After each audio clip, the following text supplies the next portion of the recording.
Imagine-toi en train de faire frire du bacon et qu'une goutte d'huile bouillante saute sur ta main. Aïe! Maintenant, imagine la même chose, mais avec de la lave. Ton bacon sera sûrement brûlé. Mais qu'en sera-t-il de ta main? Tu crierais sûrement autre chose que « aïe », mais je ne peux pas les dire ici. La lave est une substance liquide qui coule des volcans et qui vient du magma. C'est de la roche en fusion. Le magma acquiert son nom de lave lorsqu'il prend son courage à deux mains et qu'il sort tout seul, ou plutôt quand il fait surface. Ce n'est pas juste une question de terminologie. Le magma perd certains gaz et acides lorsqu'il se retrouve à l'extérieur. Alors, quelle est la température exacte de cette chose? Tout dépend de sa fraîcheur. Elle est fraîche, ma lave. Approchez, approchez. Lave bien fraîche. Elle est au plus chaud lorsqu'elle sort de la terre et elle se refroidit au fur et à mesure qu'elle coule. On peut faire une estimation de sa température en se basant sur sa couleur. Plus elle est claire, plus elle est chaude. Lorsqu'elle sort, elle est orange vif et brûle à environ 1000 degrés Celsius. Plus elle refroidit et devient rouge vif, environ 800 degrés Celsius, puis rouge foncé, 700 degrés Celsius, rouge brunâtre, 500 degrés Celsius et enfin noir quand elle durcit. 1000 degrés. Pense à la journée la plus chaude de ton existence. Il faisait quoi, genre 40 degrés Celsius? Multiplie ça par 25 et imagine ce que ferait une goutte de lave si elle tombait sur ta main. Voyons-le différemment. Disons que tes réflexes de chat te fassent retirer ta main au dernier moment.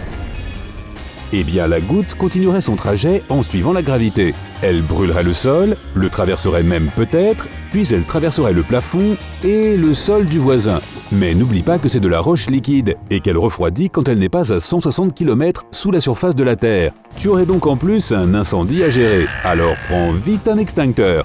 Attends, mais où aurais-tu trouvé cette lave? Dans une sorte de fiole indestructible qui la maintiendrait assez chaude pour rester dans son état liquide?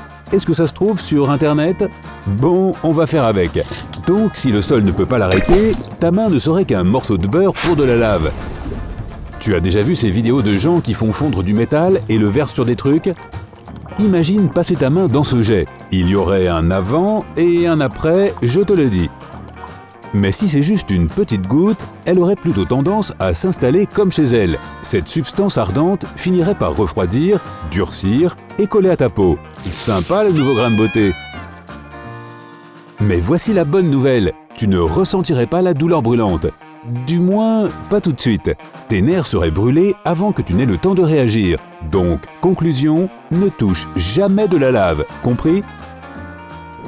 À la place, je te propose de faire une petite expérience de pensée hypothétique. Imagine que tu puisses supporter les températures extrêmes, comme un super-héros. Imagine avoir ce pouvoir et une faim insatiable de le tester. Petit, tu aimais déjà la nourriture qui avait du piquant. Tu pouvais manger les ailes de poulet les plus épicées de la ville. Et pendant que les adultes avalaient un verre de lait après chaque bouchée, toi, tu redemandais de la sauce piquante. Adolescent, tu buvais de la sauce piquante comme de l'eau. Et l'eau, tu pouvais la boire quand elle sortait d'une casserole bouillante. Les médecins ne pouvaient pas expliquer cette capacité surhumaine. Et tu as encore grandi. Après l'université, tu as décidé de goûter le piment le plus fort de la planète, le Carolina Reaper. Ce piment est connu pour envoyer les gens à l'hôpital. Il peut littéralement brûler la langue. Tu adorais ces histoires effrayantes, alors tu as acheté un billet pour la Caroline du Sud. Tu es arrivé dans une plantation locale et le fermier t'a donné le piment le plus rouge qu'il avait. Tu as croqué en plein dedans et... rien. Aucune brûlure, à peine un petit goût sucré. À la fois déçu et obstiné, tu as avalé tous les piments qui se trouvaient sur place. Mais rien. Tout ce que le fermier a alors trouvé à te dire, c'est « la seule chose plus forte que ce piment, c'est la lave elle-même ». Il plaisantait sûrement, mais plusieurs semaines plus tard, ces mots ne sortaient pas de ton esprit. Et si tu essayais juste une petite goutte? La lave serait-elle ta sauce piquante, celle que tu as cherchée toute ta vie?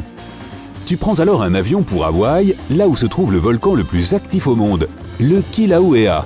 De la lave rouge et chaude en coule en permanence, comme des tentacules ardents qui s'étendent dans toutes les directions. L'idée de goûter à la partie la plus profonde et ancienne de cette planète te réjouissait.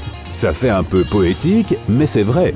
Imagine, elle est assez chaude pour faire fondre la roche souterraine, et plus tu vas profond, plus elle est chaude. Ensuite, tu arrives dans le centre, le cœur de notre planète qui brûle depuis toujours. Des veines de magma remontent du noyau externe à travers le manteau, puis vers la surface. Parfois, du magma très épais accumule une telle pression qu'il est projeté à l'extérieur lors d'une éruption explosive. C'est un type de spectacle particulièrement théâtral. Il y a aussi des éruptions effusives, quand de la lave fluide s'écoule lentement et en silence. Je sais, c'est pas aussi spectaculaire. Quoi qu'il en soit, il est temps de goûter au Kilauea. Tu commences ton ascension en ignorant les morceaux de lave sombres et croûteuses, pas assez chaudes. Tu montes plus haut, là où la lave est plus claire, la plus fraîche et la plus bouillante. Tu sors ta cuillère en fonte et voilà le moment de vérité. Tu récupères une petite quantité de lave, tu sens sa chaleur et tu en fais tomber quelques gouttes dans ta bouche. Oh oui, c'est vraiment chaud. Tu le sens enfin. Mais quel goût horrible. C'est comme manger des cailloux. Berk. Bon, tu n'as peut-être pas trouvé la sauce piquante parfaite, mais tu peux au moins profiter de la vue depuis le haut du volcan. Le lac de lave dans son cratère bout comme de la soupe. D'épaisses fumées montent dans les airs. À cause d'elle, tu aurais même dû t'évanouir avant d'atteindre le bord du cratère. Mais bon, on va ignorer ça. En te tenant là quelque peu déçu, mais toujours impressionné, tu ne peux t'empêcher de te demander « et si quelqu'un tombait dans le cratère ?» Tu as beau avoir un estomac en acier, tu décides de ne pas tenter ta chance. En plus, tu te rappelles vaguement qu'une certaine chaîne YouTube avec une ampoule électrique a déjà réalisé une vidéo amusante sur ce sujet. Je vais devoir la revoir, te dis-tu en descendant les pentes du volcan pour rentrer chez toi. Waouh, quelle aventure! Ça me donne envie de manger mexicain, non?